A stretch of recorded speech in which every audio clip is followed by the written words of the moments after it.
Welcome to the Genius Factory. Enjoy the video. You start by verifying the Solo 3 wireless model and ensuring the battery has at least 20% charge so the circuitry is stable.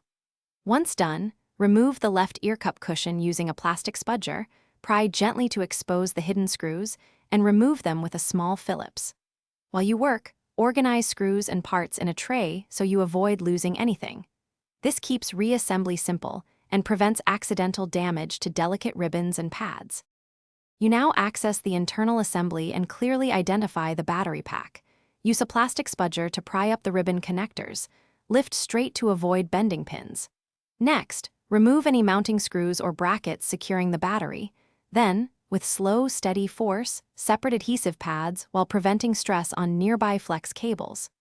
Make sure to inspect connectors and cable insulation. If you see corrosion or tears, address those before installing the new battery, so the replacement will function reliably and safely. You position the replacement battery in the cavity, align it with screw holes, and secure any brackets. Then reconnect the ribbon cables exactly as they were, pressing connectors until they click. Once reassembled, power on and charge to full to let the internal charge controller recalibrate. If the headset fails to power or battery percentage is erratic, make sure connectors are firmly seated. Check for torn flex cables, and use a multimeter to confirm battery voltage. This single troubleshooting step resolves most post-repair issues.